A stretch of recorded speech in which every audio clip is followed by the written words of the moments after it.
Aujourd'hui, l'Église tout entière célèbre la béatification de Pauline-Marie Jaricot. Elle était attendue. Et nous sommes heureux d'être réunis ce matin pour découvrir ou redécouvrir cette femme lyonnaise, laïque, telle qu'elle fut nommée par la presse lorsque l'annonce du décret de reconnaissance du miracle a été faite par le pape François en mai 2020. Présenter Pauline n'est pas difficile, car elle a beaucoup écrit. D'ailleurs, c'est elle-même qui va se présenter, avec un vocabulaire quelquefois un peu du XIXe siècle, mais surtout l'expression d'un cœur enflammé.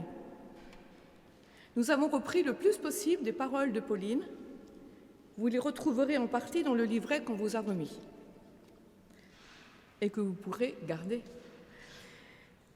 Mais finalement, ces expressions, on les retrouve beaucoup dans les chants de la louange aujourd'hui.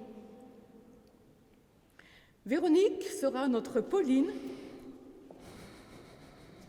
Bonjour Véronique.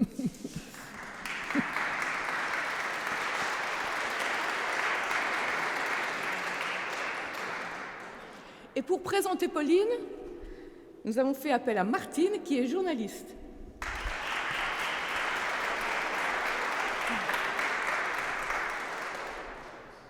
Alors, comment va se dérouler la veillée? Enfin, c'est une veillée. Oui, on veille. C'est une rencontre. Donc, cette rencontre va alterner entre des temps d'interview et des temps de prière où nous vous demanderons de vraiment participer, grâce au petit livret. Et nous allons avancer pas à pas en 6 tableaux sur la vie et les œuvres de Pauline. Et avant de leur donner la parole, eh bien, nous allons prier l'Esprit Saint pour qu'il ouvre nos cœurs.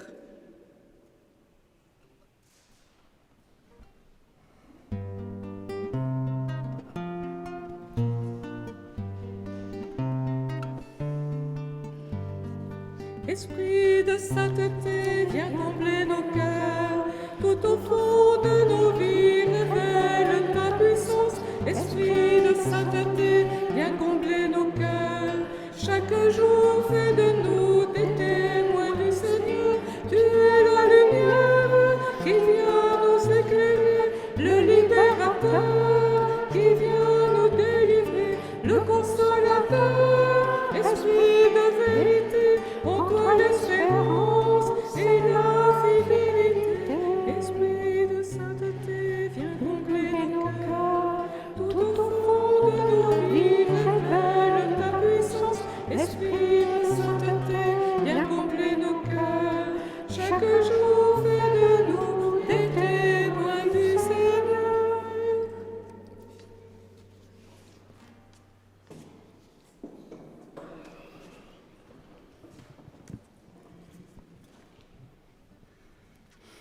Pauline Jaricot, bonjour. Bonjour Martine. Lyonnaise, laïque, femme de prière, femme d'action. Vous avez été pionnière en bien des domaines. Vous allez être béatifiée par l'Église, donnée en exemple à tous. Vous voilà dans le Saint des Saints. Certes, me voilà dans le Saint des Saints, non pas pour être vénérée ni mise sur un piédestal, mais pour révéler le chemin dans l'Esprit Saint que tout à chacun est invité à suivre. Un combat pour parvenir à se détacher des fausses sécurités et à s'abandonner dans l'amour divin. Et bien entendu, de continuer d'aimer et de servir pour la gloire de Dieu et le salut du monde. Vous voulez dire, Pauline, que mettre ses pas dans les pas de Jésus, c'est un chemin de confiance, d'abandon, mais où les épreuves ne manquent pas? Pour mieux comprendre votre itinéraire, peut-être faut-il en revenir à votre enfance. Vous êtes née à Lyon. Oui, je suis née dans une famille de marchands soyeux de Lyon. Mon père était arrivé à Lyon pour gagner sa vie comme ouvrier. Par son travail, son intelligence, ses choix, il a réussi après son mariage à faire vivre aisément sa famille, sans oublier de payer correctement ses ouvriers, les mieux payés de Lyon. Vous devez beaucoup à vos parents. Oui, je dois beaucoup à mes parents. Leur foi, leur confiance en Dieu, leur attention aux pauvres m'ont profondément marquée. Vous aviez des frères et sœurs? Oui, je suis la dernière de 7 enfants. J'ai été très choyée. Ma famille a rempli mon cœur de tendresse, de force, de conseils, de confiance et d'amour. Papa m'appelait mon Alouette et maman ajoutait du paradis parce que j'avais une très jolie voix. Une enfance heureuse, donc. Oui, très heureuse. Et quelle adolescente étiez-vous à 15 ans? À 15 ans, j'aimais porter de belles robes en soie et briller en société. Mais surtout, j'avais un caractère fort. Mes péchés étaient l'orgueil et la colère. Et pour compléter dans le registre des défauts, je pourrais ajouter la paresse. Mais c'était juste parce que je n'aimais pas les travaux ménagers et qu'une myopie me rendait très maladroite. Mais dans vos rêves de jeune fille, Pauline, qu'y avait-il? Eh bien, je voulais me marier comme toutes les jeunes filles de mon âge. Mes parents invitaient le dimanche à la campagne des demoiselles et quelques jeunes gens, amis de mes frères. Mes parents organisaient des jeux, on faisait des jeux ou bien on dansait. Mais il y avait bien des dangers pour des jeunes cœurs dans ces amusements. J'en oubliais la présence de Dieu. J'étais écartelée entre 2 tendances, une qui m'appelait à la prière et l'autre qui me rendait avide de plaisir. Dieu m'avertissait de temps en temps, mais je l'oubliais dans la dissipation. En fait, j'étais, sans le savoir, impatiente d'autre chose. Il me semble que les jeunes aujourd'hui pourraient dire un peu la même chose, avides de plaisir, mais impatients d'autre chose. On est donc au début du XIXe siècle. L'époque est difficile, la foi en Dieu est très chahutée. C'est le vrai désordre. Lyon est très marqué par le souvenir de la Révolution et de la Terreur. L'Église de France et même la société tout entière sont affaiblies et divisées. J'ai été baptisée et j'ai reçu la première communion par des prêtres réfractaires. Et enfin, les ouvriers et ouvrières en soierie, les canuts, vivaient dans des conditions de vie, de logement, de travail très précaires, voire inhumaines.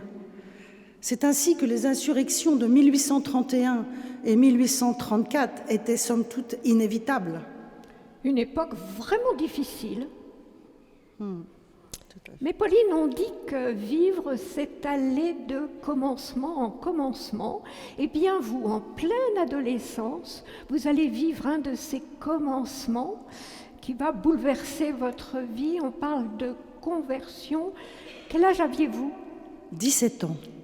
17 ans. Mais comment parler de conversion? Vous étiez déjà chrétienne. Eh bien, comme je vous le disais, je traversais une période personnelle difficile. La mort récente de maman, mais aussi les tentations du monde, les coquetteries, les jalousies, un début de relation amoureuse me troublait beaucoup. Et c'est à ce moment-là que ma sœur Sophie me dit avoir entendu parler un saint. Elle me proposa d'aller l'écouter à l'occasion d'une conférence de carême dans l'église Saint-Nizier. J'ai accepté. Et pour cette soirée, je me souviens, je me suis faite belle avec une superbe robe de soie et un chapeau orné de fleurs. Le sermon de l'abbé Wurtz, qui parlait de la vanité, m'a saisie au cœur. Dès la fin de la conférence, j'ai filé à la sacristie et j'ai demandé à l'abbé Wurtz, finalement, la coquetterie, la vanité, c'est quoi? L'abbé Wurtz m'a regardée. Je me suis regardée et j'ai compris. J'étais coquette. Quelle claque! Oui, c'est vrai. Mais Jésus avait préparé mon cœur. J'étais prête à cette prise de conscience, prête à changer de vie. Dès le lendemain, j'ai donné toutes mes jolies robes, mes bijoux, et je me suis habillée comme les ouvrières de l'usine de mon père. Je voulais m'alléger.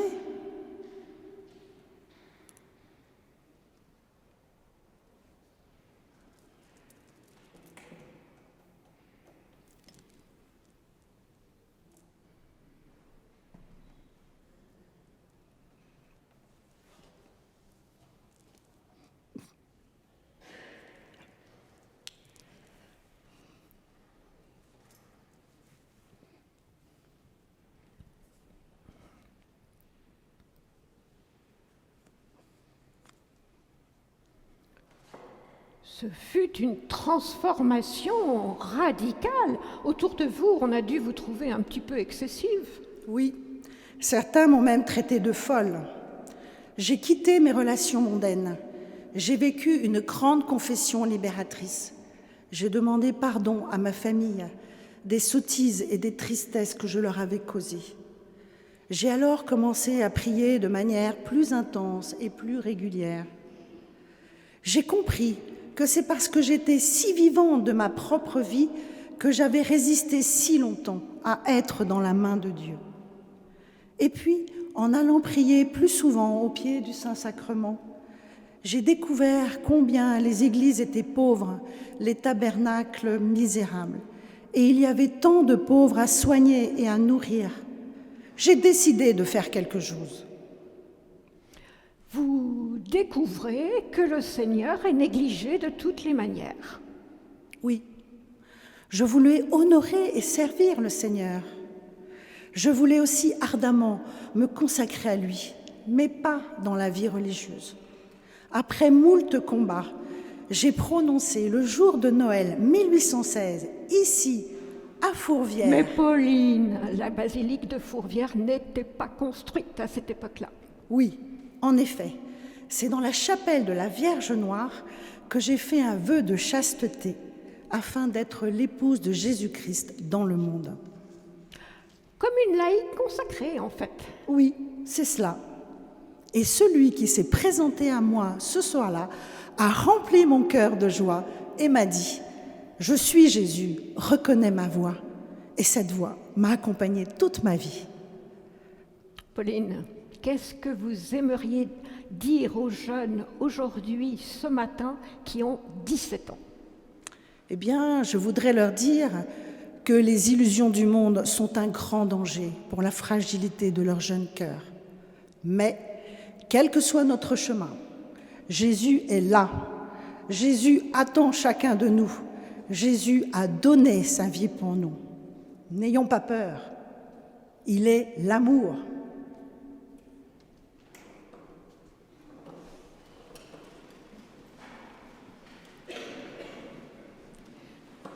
Prions ensemble. À l'image de la Vierge Marie, Pauline vit une annonciation. Seigneur, nous te rendons grâce d'avoir préparé le cœur de Pauline et d'y avoir suscité le désir de se convertir, de se donner totalement à toi et aux autres. Vierge Marie, bienheureuse Pauline, intercédez pour que nous croyions au projet d'amour pour chacun d'entre nous et que nous l'accueillions. Nous vous confions les personnes qui, comme Pauline, cherchent un sens à leur vie. Notre Père qui es aux cieux, que ton nom soit sanctifié, que ton règne vienne, que ta volonté soit faite sur la terre comme au ciel. Donne-nous aujourd'hui notre pain de ce jour.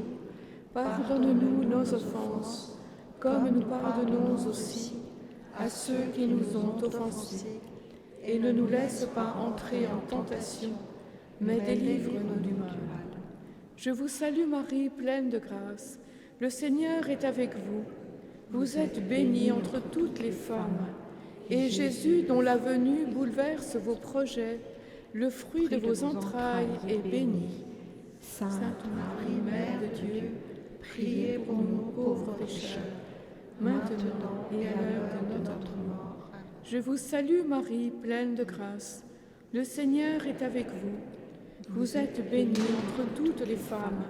Et Jésus, dont la venue bouleverse vos projets, le fruit de vos entrailles est béni. Sainte Marie, Mère de Dieu, priez pour nous pauvres pécheurs, maintenant et à l'heure de notre mort. Je vous salue Marie, pleine de grâce. Le Seigneur est avec vous. Vous êtes bénie entre toutes les femmes. Et Jésus, dont la venue bouleverse vos projets, le fruit de vos entrailles est béni.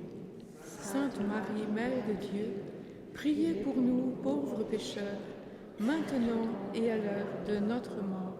Amen. Gloire au Père, au Fils et au Saint-Esprit, comme il était au commencement, maintenant et toujours, et dans les siècles des siècles. Amen. Pauline, à 17 ans, vous décidez donc de donner votre vie au Seigneur. Vous vous habillez dans la tenue des ouvrières de l'atelier de votre père. À quel service le Seigneur vous appelait-il ? Le Seigneur aime notre humanité. Il nous aime d'un amour infini, manifesté par son sacré cœur. Mais ce cœur souffre de nos ingratitudes, de nos mépris, de nos égarements. Alors, avec quelques amis, nous avons décidé d'être les réparatrices du cœur de Jésus, pour consoler Jésus et réparer les outrages faits à son amour. Les réparatrices du cœur de Jésus. Vous me disiez tout à l'heure que le Seigneur était négligé de toutes les manières, c'est cela ? C'est cela, oui. Et puis, dans le même temps, notre frère Philéas, celui dont j'étais la plus proche, était entré au séminaire. Il voulait devenir missionnaire. Il m'écrivait de longues lettres dans lesquelles il me disait qu'il cherchait le moyen de venir en aide aux missions par quelques dons. J'y prêtais grande attention, car nous y avions beaucoup joué aux missionnaires quand nous étions enfants. Il me disait alors que comme j'étais une fille, je ne pourrais pas partir, mais que je pourrais l'aider en trouvant de l'argent pour les missions. Vous vous êtes donc enthousiasmé pour ce projet au service des missions et vous vous êtes lancé. Eh bien non. J'ai prié Jésus de m'inspirer par quel mode on pourrait obtenir une somme importante. Or, un soir de l'année 1819, étant au coin du feu, toute préoccupée de mon désir, pendant que mes parents jouaient au Boston, le plan de la propagation de la foi par 10, par 100, par 1000 me vint si nettement à l'esprit qu'aussitôt je l'écrivis au crayon pour ne pas l'oublier. Incroyable.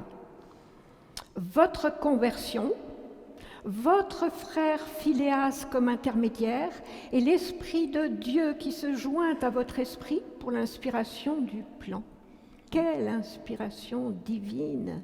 Mais concrètement, Pauline, comment ce plan fut-il mis en œuvre ? Eh bien, j'ai convaincu mes amies, les réparatrices du cœur de Jésus, de mettre de côté chaque semaine de l'argent pour les missions. Et en même temps, elles s'engageaient à trouver chacune 10 autres personnes avec le même but, et ainsi de suite, en impliquant le plus grand nombre de personnes. Une sorte de crowdfunding avant l'heure. Eh oui, un crowdfunding permanent, que l'on a appelé le Sou de Pauline, une forme de quête. Et en parallèle, chacune s'engageait à prier pour la conversion des peuples. Et nous vous proposons maintenant une collecte à la manière du Sou de Pauline pour participer à un projet paroissial, un projet missionnaire.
Et ce plan a bien fonctionné.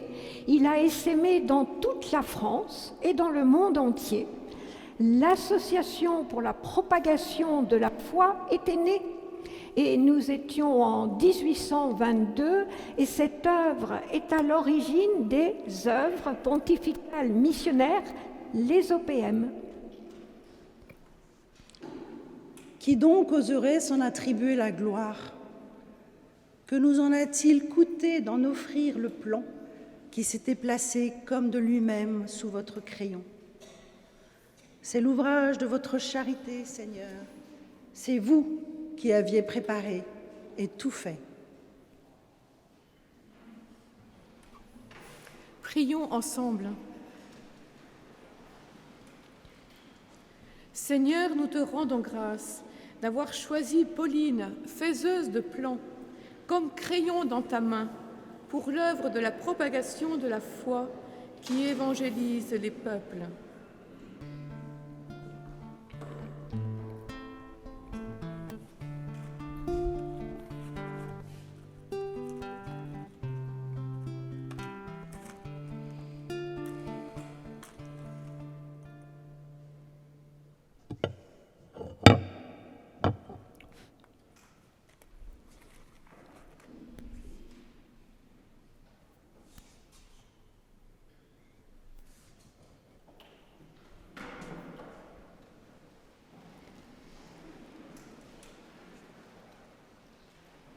Pauline, dès lors, vous vous êtes lancée dans l'action.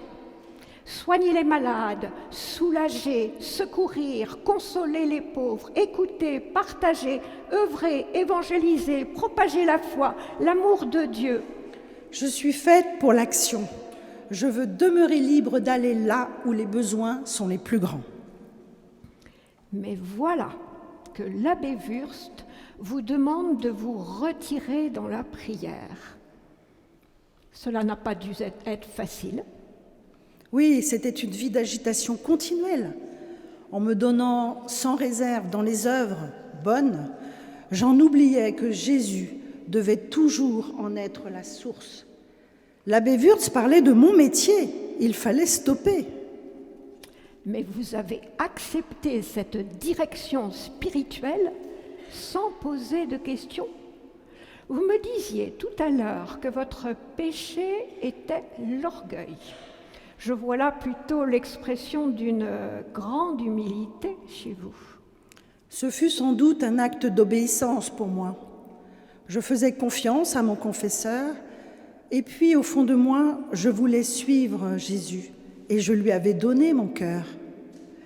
Si je ne m'étais pas retirée, jamais je n'aurais compris la force et la nécessité de la prière. Je n'ai d'autre secours que remettre à l'amour et soumettre ma vie au souffle de l'esprit. Je n'ai d'autre secours que remettre à l'amour. Pauline, vous êtes restée 3 ans dans la solitude. Vous restiez des heures devant le Saint-Sacrement. Vous dites que votre relation avec Jésus, votre Seigneur bien-aimé, était celle d'un ami qui parle à un ami. C'est très bouleversant, mais comment vivre une telle relation? Que vous disait Jésus? Sa voix me disait « Reste avec moi dans le fond de ton cœur. Je suis avec toi et ton cœur est mon tabernacle. » Elle rajoutait « Quand tu es obligé de parler aux créatures, ne perds pas de vue ma présence en ton cœur. Je dois être seule à seule avec toi. Tu ne dois pas sortir de ma présence pour t'occuper des choses de la terre. J'ai compris que la prière est le royaume de Dieu au-dedans de nous. » Donc Jésus vous conseillait, vous enseignait comme un maître, c'est cela? Oui, Jésus s'est servi de mon imagination vive pour m'enseigner. J'ai vu, par exemple, mon cœur comme un souterrain dans lequel on avait semé plein de bonnes graines. J'ai vu que si le soleil n'y pénétrait, ces graines pourriraient dans la terre sans rien produire, mais que si celui-ci pénétrait, il réchaufferait, vivifierait cette semence et y ferait produire 1000 fleurs. Ce soleil, c'est Jésus qui éclaire toutes choses. Mais Pauline, comment pourriez-vous expliquer à notre monde d'aujourd'hui, si empreint de liberté, ce qu'est faire la volonté de Dieu? Voilà une question bien difficile. J'ai compris que la volonté humaine était le plus grand obstacle au dessein de Dieu. Comment dire? J'ai entendu dans mon cœur cette image. Chaque espèce d'arbre, j'ai créé chaque espèce d'arbre pour produire chaque espèce de fruit. De même, tu ne dois pas vouloir produire des œuvres que je ne demande pas de toi, mais au contraire, celles que je demande. Laissons faire Dieu et ne soyons pas trop curieux de savoir où il veut en venir. Si vous n'aimez que sa volonté, elle sera votre trésor. Eh bien, soit, laissons faire Dieu et ne soyons pas trop curieux de savoir où il veut en venir. Pauline, pendant ce temps de retrait, vous avez approfondi le mystère de l'Eucharistie. À 22 ans, vous avez écrit un livre, L'amour infini en la divine Eucharistie, où vous dites que l'Eucharistie est le grand mystère. Oui. Qui suis-je pour entreprendre de parler du sacrement de son amour? Je demandai alors à Marie de prendre ma main dans la sienne pour être conduite au gré de l'esprit de vérité. L'Eucharistie est le chef-d'œuvre d'amour et le chef-d'œuvre de l'amour infini. Comment dire?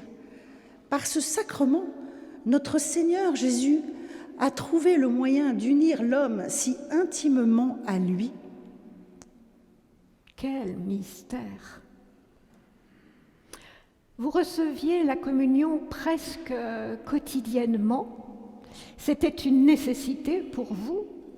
Aujourd'hui, beaucoup de chrétiens ne vont plus à la messe. Que pourriez-vous leur dire? Que l'Eucharistie est un océan de merveilles sans fond et sans rivage. Oui, Jésus m'admet chaque jour à sa table, comme son enfant. La communion est aussi nécessaire que le soleil. Devant le Seigneur, recevant la communion, il me permet d'échanger ma faiblesse contre sa force, mon emportement contre sa douceur, mes ténèbres contre sa lumière, mon ignorance contre sa vérité. Je puis, si je le veux, et parce qu'il me le permet, me perdre en lui et le recevoir en moi, en place de moi-même. Vous pouvez vous perdre en lui et le recevoir en vous, en place de vous-même. J'aime aussi beaucoup l'oiseau, l'image de l'oiseau que vous nous aviez donnée un jour. Le vent peut agiter ses plumes, tantôt à droite, tantôt à gauche, mais jamais il ne les arrache. Nous arrivons au bout de ces 3 années de prière et de contemplation. Les premières graines vont fleurir par le rosaire vivant.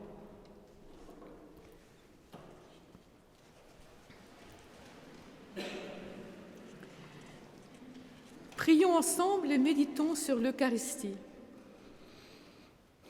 Seigneur Jésus, nous te rendons grâce d'avoir donné à Pauline, pendant ce temps de retrait, cette profonde intimité avec toi à travers le mystère de l'Eucharistie et d'avoir témoigné de ce sacrement chef-d'œuvre de l'amour infini.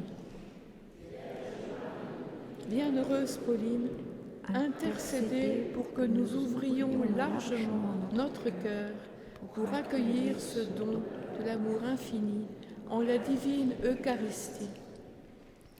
Notre Père qui es aux cieux, que ton nom soit sanctifié, que ton règne vienne, que ta volonté soit faite sur la terre comme au ciel. Donne-nous aujourd'hui notre pain de ce jour. Pardonne-nous nos offenses, comme nous pardonnons aussi à ceux qui nous ont offensés. Et ne nous laisse pas entrer en tentation, mais délivre-nous du mal. Je vous salue Marie, pleine de grâce. Le Seigneur est avec vous. Vous êtes bénie entre toutes les femmes, et Jésus, qui donne sa vie pour tous les hommes, le fruit de vos entrailles est béni. Sainte Marie, Mère de Dieu, priez pour nous pauvres pécheurs, maintenant et à l'heure de notre mort. Je vous salue Marie, pleine de grâce. Le Seigneur est avec vous. Vous êtes bénie entre toutes les femmes, et Jésus, qui donne sa vie pour tous les hommes, le fruit de vos entrailles est béni. Sainte Marie, Mère de Dieu, priez pour nous pauvres pécheurs, maintenant et à l'heure de notre mort. Je vous salue Marie, pleine de grâce. Le Seigneur est avec vous. Vous êtes bénie entre toutes les femmes, et Jésus, qui donne sa vie pour tous les hommes, le fruit de vos entrailles est béni. Sainte Marie, Mère de Dieu, priez pour nous pauvres pécheurs, maintenant et à l'heure de notre mort. Gloire au Père, au Fils et au Saint-Esprit, comme il était au commencement, maintenant et toujours, et dans les siècles des siècles. Amen.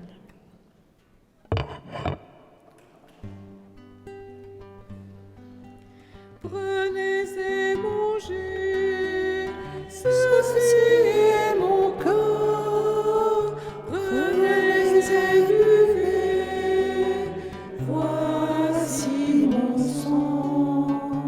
Ouvrez vos cœurs, vous ne serez plus jamais seuls.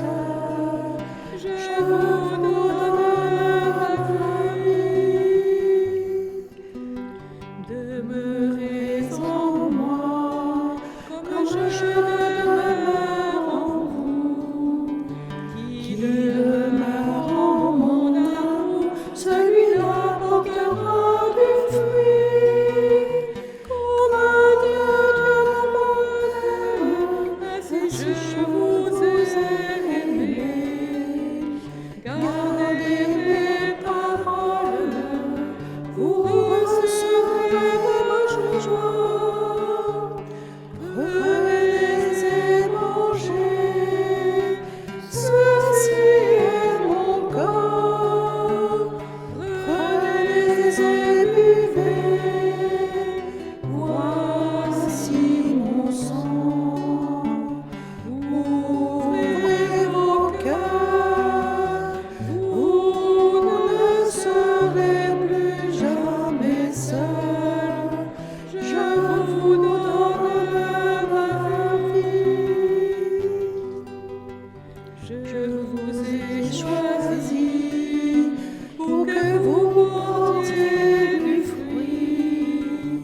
Gardez mon commandement et vous demeurerez en moi. Comme je vous aime, rêvez-vous d'un seul esprit. Je vous donne ma vie, vous êtes mes amis.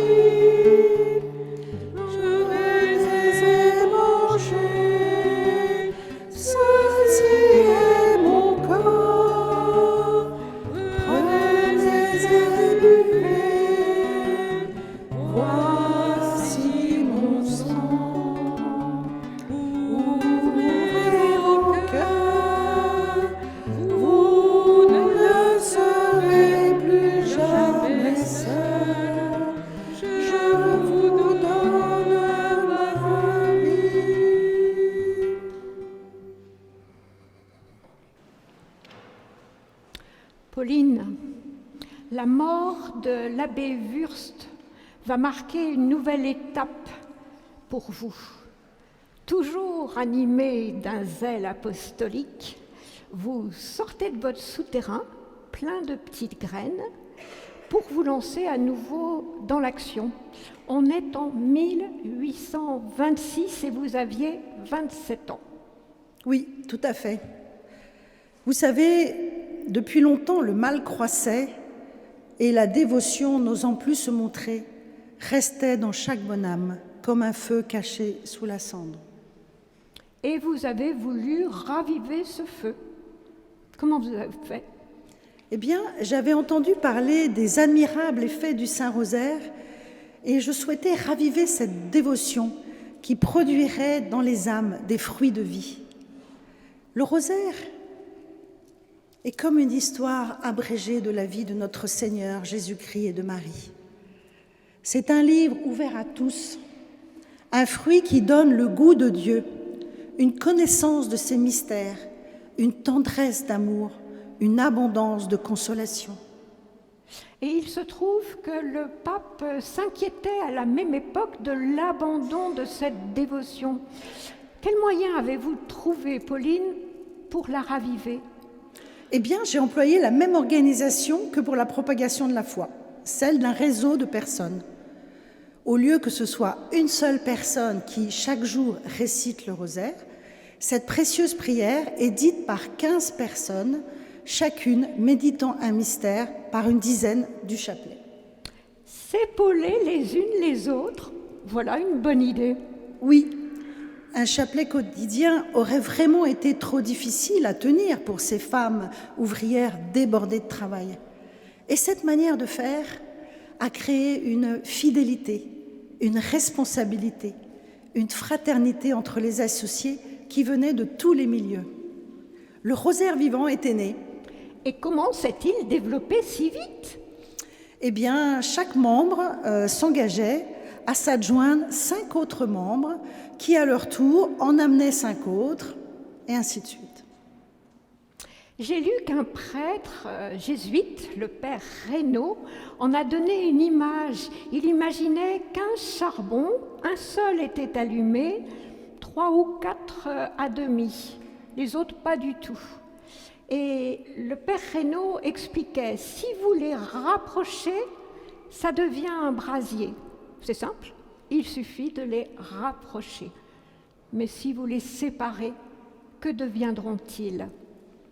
Vous êtes une âme de feu, Pauline. Oh, je n'ai été qu'une allumette, vous savez. Une dernière question. Pourquoi l'avez-vous appelé rosaire vivant ? Vivant, car mon désir était de rendre présent au cœur de chacun et de chacune, par la contemplation et la méditation, les mystères que célèbre la Sainte Église, et de nous permettre d'être en réalité participants de toutes les grâces qui en découlent maintenant, comme au moment même où ils sont accomplis. En fait, vous me dites que quand on médite un mystère, le ciel s'ouvre et on reçoit une pluie de grâce. Je vois bien, Pauline, en vous écoutant, ce lien indéfectible qu'il y a entre votre vie contemplative que vous n'aviez jamais laissé tomber et votre vie de charité. Mais pour en revenir aux équipes, une fois qu'elles étaient créées, elles avaient leur propre autonomie ? Non. J'avais rédigé un manuel du rosaire à cet effet, donnant des indications précises. Chaque groupe avait une zélatrice. Et lors de la réunion, on priait le chapelet aux intentions de l'Église et pour la conversion des pécheurs, sans oublier de remercier pour les grâces obtenues. On partageait des nouvelles, on se prêtait de bons livres et puis on repartait avec des chapelets et des médailles à distribuer. Eh bien, nous allons faire pareil. Nous allons vous distribuer des petits dizainiers et des médailles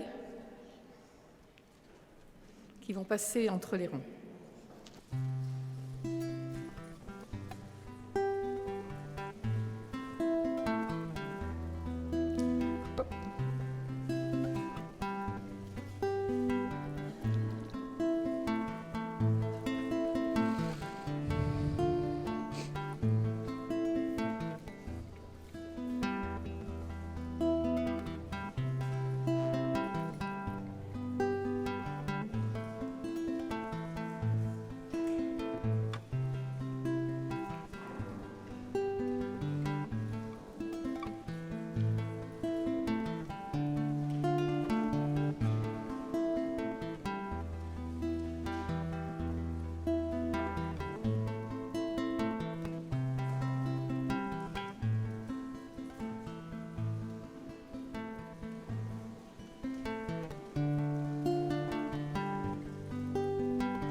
Vous aviez pensé à tout, Pauline, même au circulaire que certains de vos admirateurs ont comparé aux lettres de Saint Paul.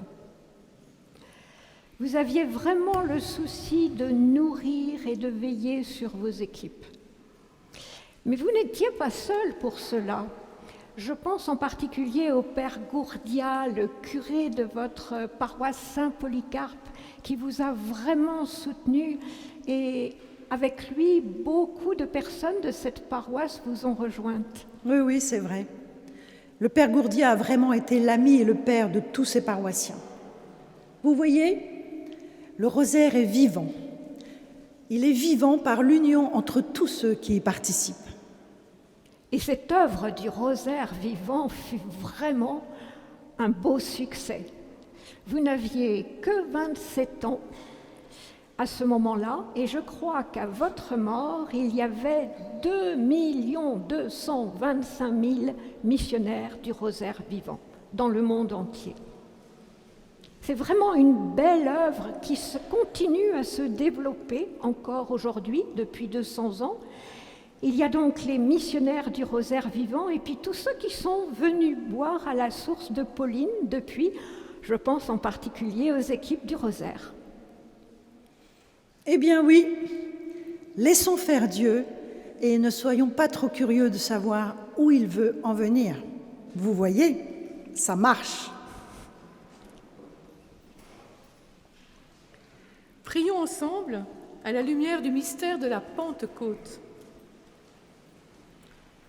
Seigneur, nous te rendons grâce d'avoir appelé Pauline, âme de feu, à raviver la prière du rosaire par l'œuvre du rosaire vivant et à la rendre accessible à tous. Elle a établi des liens profonds de charité fraternelle et surnaturelle entre les membres.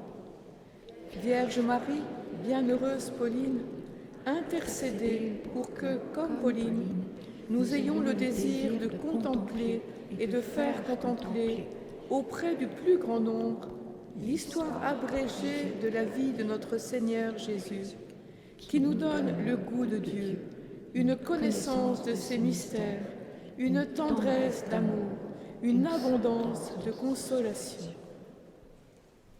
Notre Père qui es aux cieux, que ton nom soit sanctifié, que ton règne vienne, que ta volonté soit faite sur la terre comme au ciel.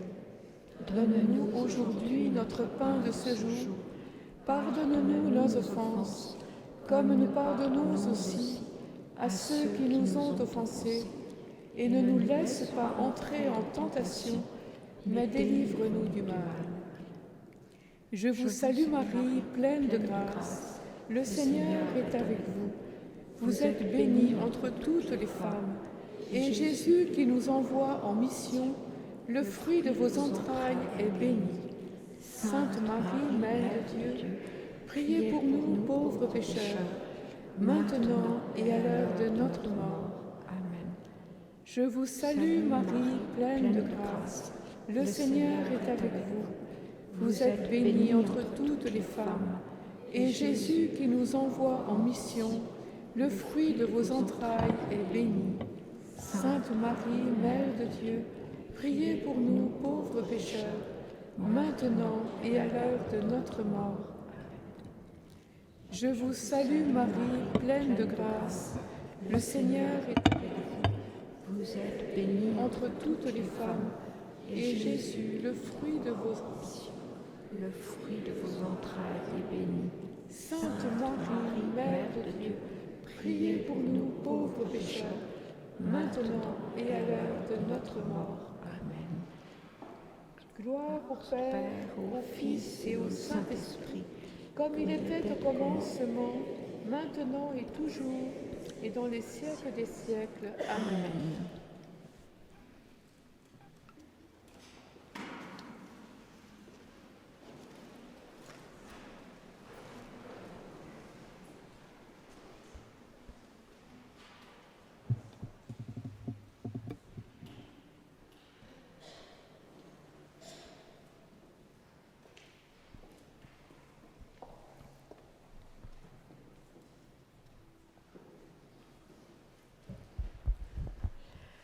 Pauline, vous êtes une âme de feu.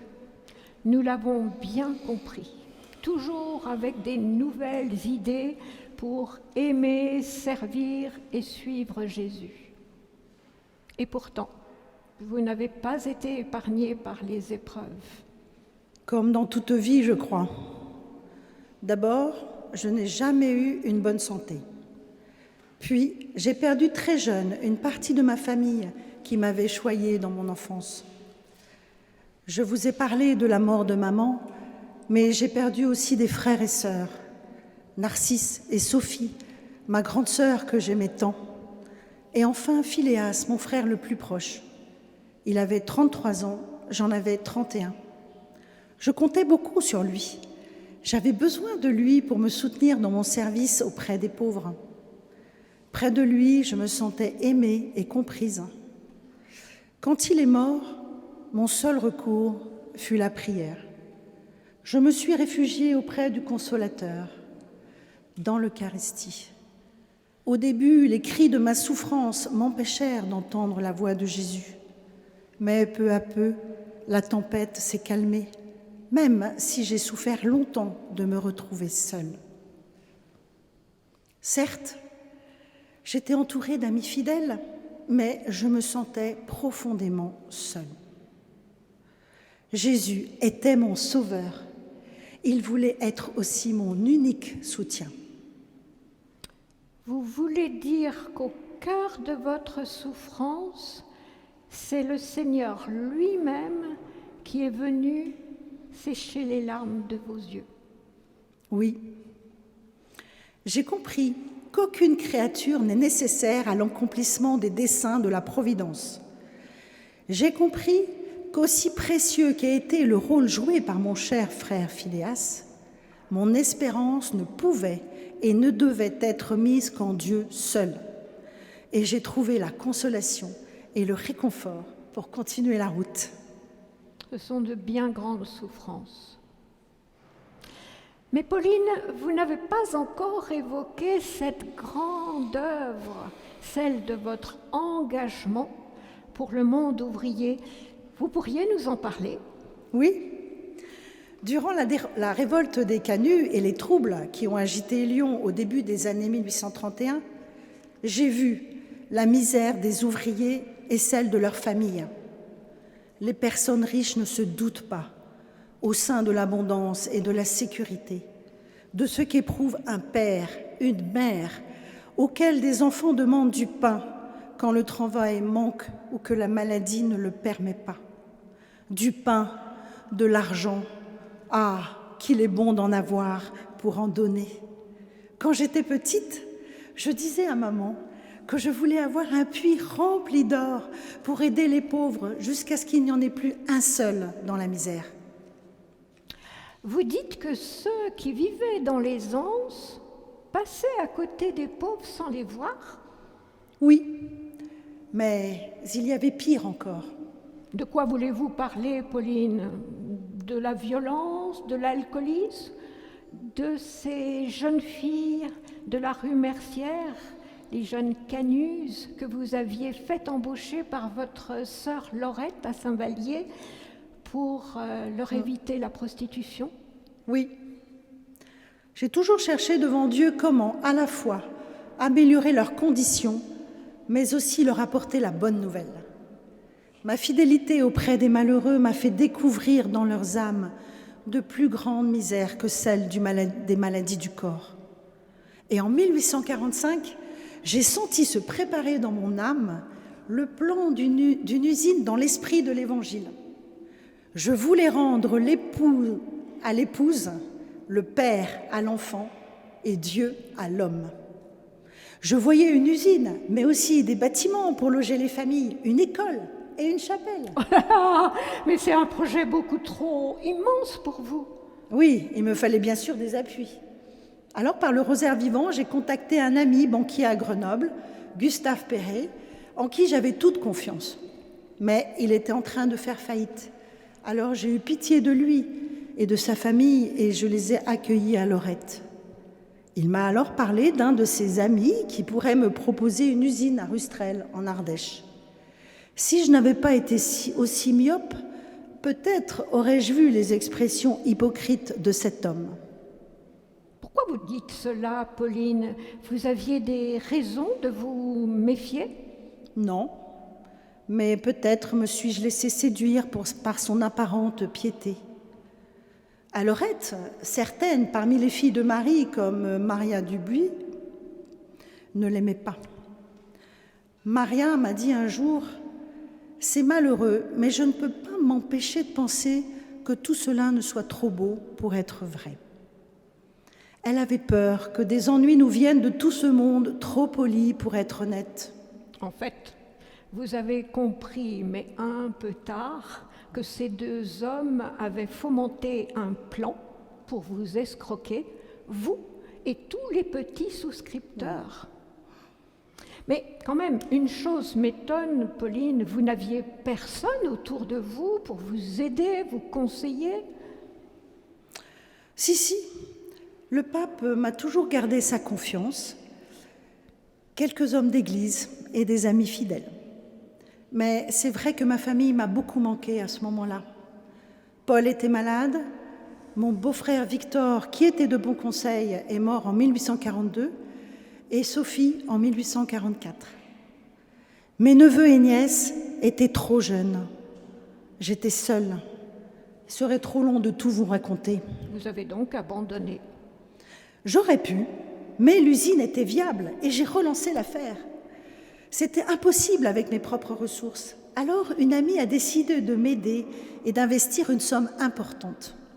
Nous touchions au but quand la révolution de 1848 a éclaté. Il a fallu arrêter l'usine. Je me suis trouvée dans une situation très difficile car ma principale actionnaire a eu peur de perdre son argent et a retiré sa mise. J'ai donc été contrainte de vendre l'usine aux enchères. Il ne me restait que les dettes. Jusqu'à la fin, j'ai cru sauver cette affaire, car je recevais des soutiens du monde entier. Et il y avait quelqu'un qui vous était proche. C'était le curé d'Ars. Vous lui aviez confié ce projet. Qu'en pensait-il, lui? Alors, quand je lui ai parlé de cette usine, de ces bâtiments pour loger les familles, de cette école, de cette chapelle, il m'a dit « C'est une bien belle œuvre dans le plan divin. Nul doute que le diable vous fera payer la facture. » Et en effet, le temps de votre passion approchait, Pauline. À partir de là, vous avez été identifiée au Christ, jusque dans les souffrances de sa passion.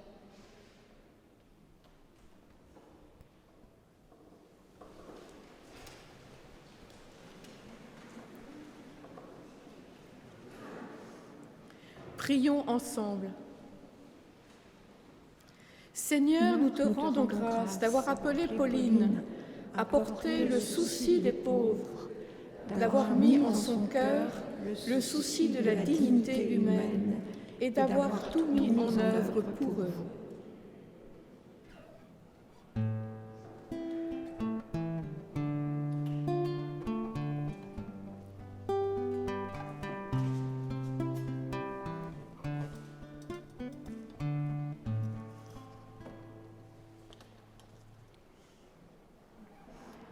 Écoutons et méditons.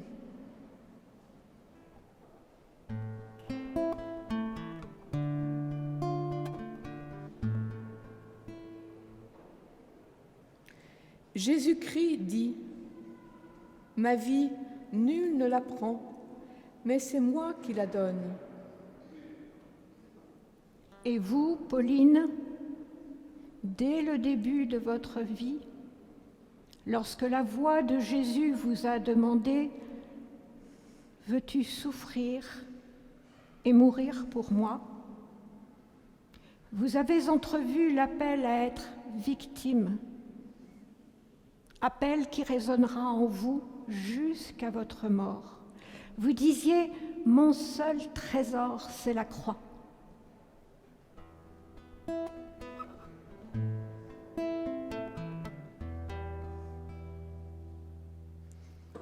Jésus, au jardin des Oliviers, est seul. Ses apôtres dorment. Quand les gardes viennent l'arrêter, Jésus leur demande de laisser aller ses apôtres. Et vous, Pauline, vous avez perdu presque tous vos appuis, même certains dans votre propre famille. Vous craignez que votre petit troupeau ne soit dispersé. Vous l'appelez à être fidèle.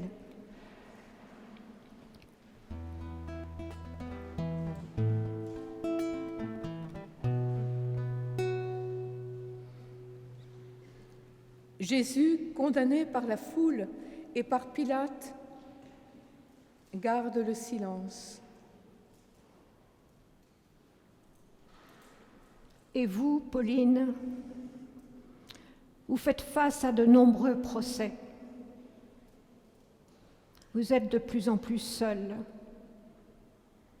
Devant les tribunaux, vous ne dévoilez que le strict nécessaire pour votre défense.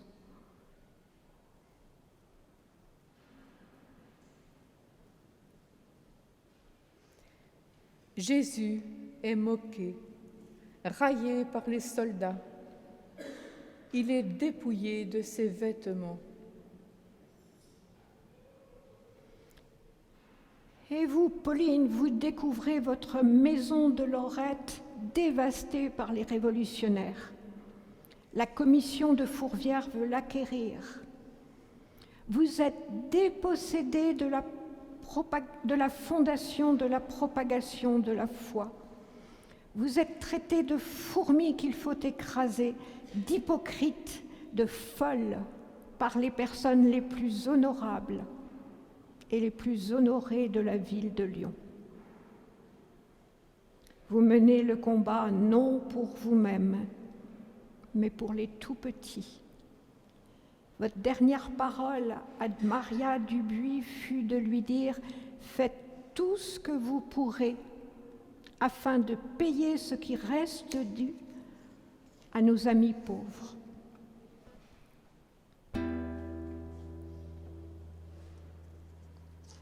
Sur la croix, Jésus dit « Père, pardonne-leur, ils ne savent pas ce qu'ils font. » Et vous, Pauline, beaucoup admirent votre hauteur d'âme, car vous trouvez toujours le moyen d'innocenter vos adversaires.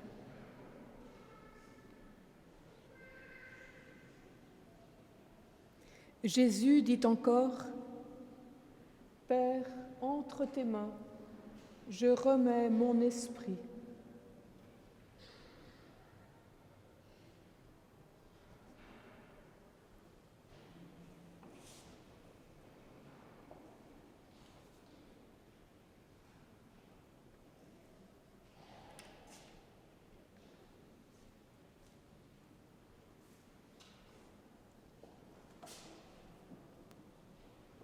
Et vous, Pauline, votre maladie du cœur s'aggrave. Vous vous enfoncez dans ce que vous appelez votre puits, une tempête perpétuelle contre les vagues de la mer. À Lorette, votre chambre n'étant pas séparée de l'oratoire où réside le Saint-Sacrement, vous gardez les yeux fixés sur le tabernacle pour vous offrir à Jésus hostie. Entre vos mains, la modeste croix que vous avez offerte le curé d'Ars, sur laquelle est écrit « Dieu seul pour témoin, le Christ pour modèle, Marie pour soutien, et puis rien qu'amour et sacrifice. » Vous rejoindrez Jésus, votre bien-aimé, le 9 janvier 1862.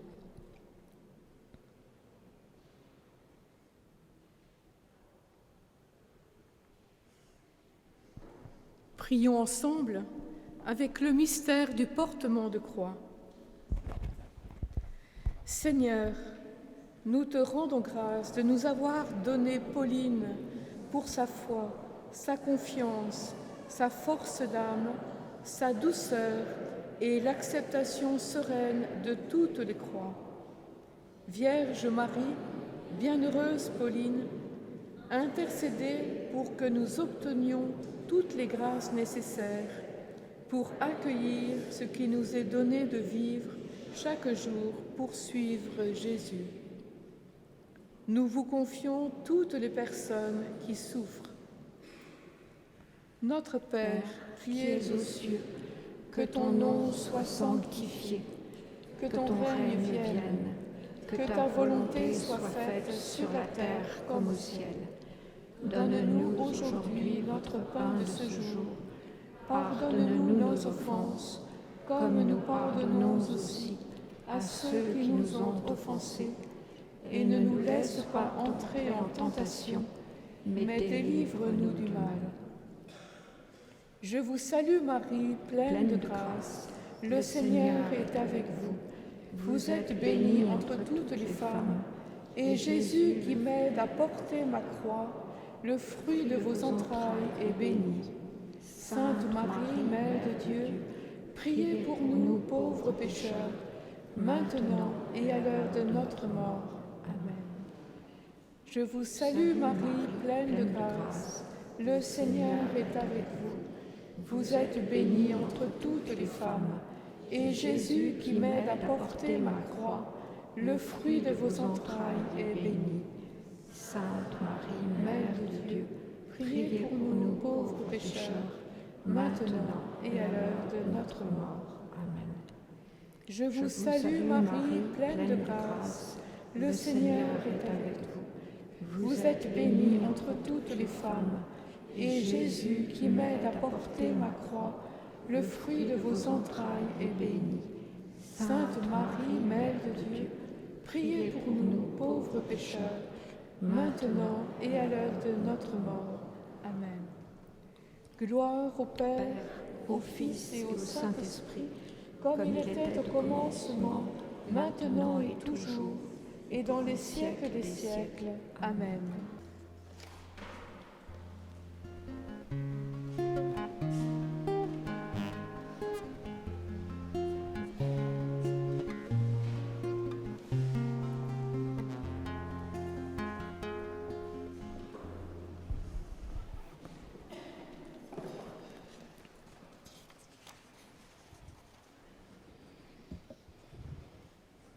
Un dernier mot, Pauline.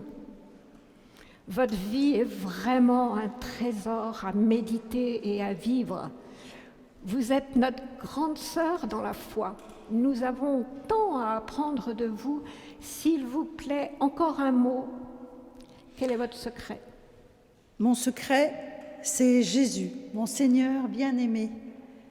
Le soir de ma conversion, j'ai su que c'était Jésus qui venait me visiter.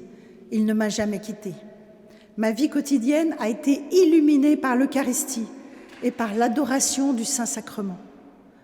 Je voulais devenir une Eucharistie vivante, être remplie de la vie de Jésus et m'unir à son sacrifice pour que les œuvres qu'il me demandait soient les siennes. Ce qui me frappe, moi, personnellement, c'est votre prière. Elle est au cœur de votre vie.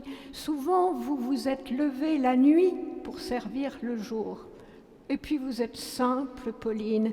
Vous êtes simple dans votre manière de prier. Vous êtes simple dans votre manière de croire aux ordres de Dieu.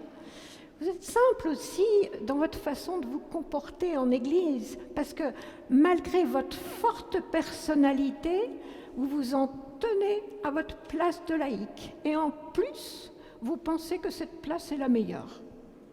N'oubliez pas l'Église. Je l'ai aimée comme Jésus-Christ a aimé l'Église. Et puis je découvre aussi en vous écoutant, Pauline, l'apôtre des classes ouvrières. On peut dire à ce titre que vous avez été l'initiatrice de la doctrine sociale de l'Église. Mais pourquoi vous n'êtes jamais partie en mission ? Partir en mission, c'est une vocation particulière sur un territoire particulier. Je n'étais pas faite pour des choses particulières, Moi, ce qui me plaisait, c'était l'organisation.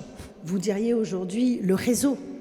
Dès que je rencontrais des gens, je leur disais « il faut qu'on s'organise, qu'on se retrouve, qu'on agisse ensemble, que l'on prie ensemble ». Je voulais aimer et servir l'Église. Ne m'en veuillez pas, Pauline, mais arrivé au terme de cet entretien, ce que je découvre, c'est que vous allez être béatifiée non pour le succès de votre œuvre, mais pour votre engagement au service du plus pauvre. Vous vouliez rendre l'époux à l'épouse, le père à l'enfant et Dieu à l'homme. Vous vouliez que tout homme, toute femme sache qu'il est aimé de Dieu, que sa vie est une histoire sacrée. Tous ici, nous voulons vous dire merci et nous rendons grâce à Dieu pour les merveilles qu'il a faites en vous.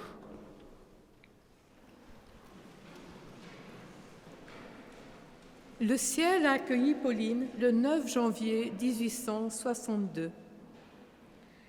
Prions ensemble avec le mystère du couronnement de Marie. Seigneur, nous te rendons grâce d'avoir appelé Pauline à te suivre en aimant et servant l'Église. Vierge Marie, bienheureuse Pauline, intercédez pour qu'advienne le règne du Christ, l'amour, la justice et la paix.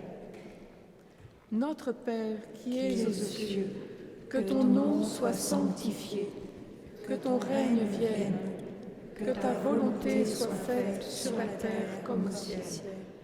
Donne-nous aujourd'hui notre pain de ce jour. Pardonne-nous nos offenses, comme nous pardonnons aussi à ceux qui nous ont offensés. Et ne nous laisse pas entrer en tentation, mais délivre-nous du mal. Je vous salue Marie, pleine de grâce. Le Seigneur est avec vous. Vous êtes bénie entre toutes les femmes, et Jésus, qui fait de vous la reine de l'univers, le fruit de vos entrailles est béni. Sainte Marie, Mère de Dieu, priez pour nous pauvres pécheurs, maintenant et à l'heure de notre mort. Amen. Je vous salue Marie, pleine de grâce. Le Seigneur est avec vous. Vous êtes bénie entre toutes les femmes, et Jésus, le fruit de vos entrailles, de l'univers, le fruit de vos entrailles est béni. Sainte Marie, Mère de Dieu, priez pour nous pauvres pécheurs, maintenant et à l'heure de notre mort. Je vous salue Marie, pleine de grâce. Le Seigneur est avec vous. Vous êtes bénie entre toutes les femmes, et Jésus, qui fait de vous la reine de l'univers, le fruit de vos entrailles est béni. Sainte Marie, Mère de Dieu, priez pour nous pauvres pécheurs, maintenant et à l'heure de notre mort. Amen.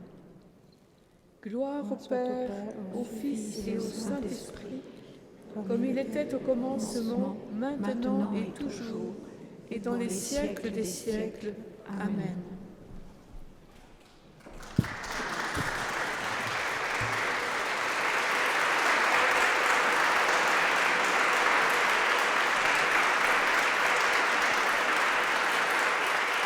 Nous avons plongé dans la vie de Pauline, nous avons été transportés au XIXe siècle, puis nous avons vraiment participé par notre chant, par notre prière. C'est Dieu qui nous parle à travers la vie des saints. Si l'Église décide que telle personne est bienheureuse, est sainte, c'est pour nous la donner en modèle. Ça veut dire que cette personne, tout en étant très humaine, a laissé transparaître quelque chose de Dieu, de la vie de Dieu en elle. Donc Dieu nous a parlé ce matin. Je serais très curieux de savoir ce que Dieu vous a dit chacun ce matin.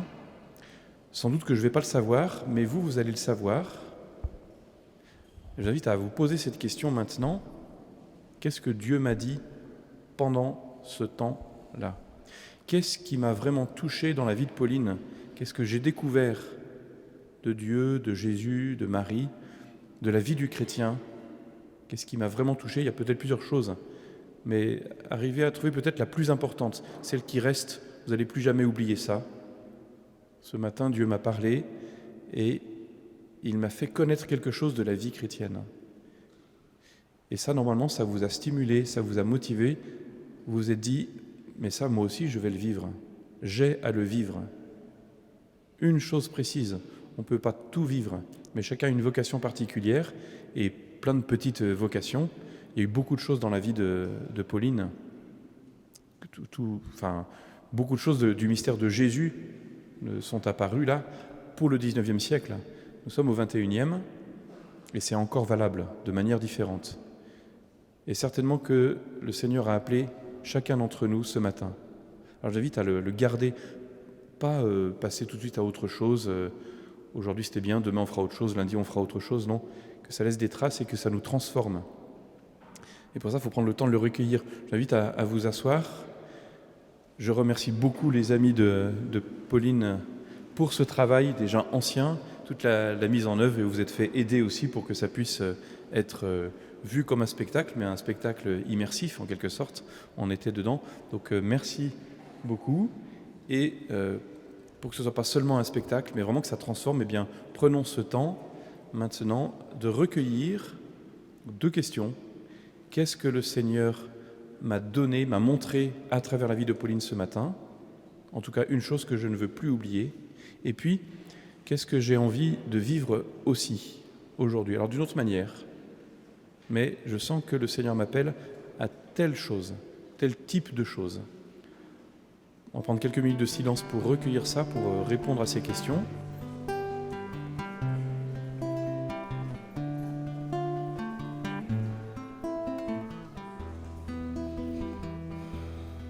Je vous propose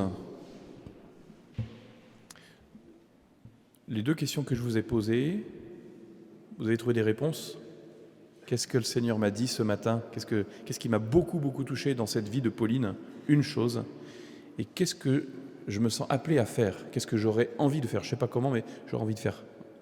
Je propose de donner la réponse à une de ces 2 questions à 2 autres personnes. C'est-à-dire, vous vous mettez par 3, vous pouvez vous déplacer, on a le droit d'être debout, on a le droit de bouger dans cette crypte. Vous pouvez mettre avec 2 personnes que vous ne connaissez pas, il n'y a aucun problème.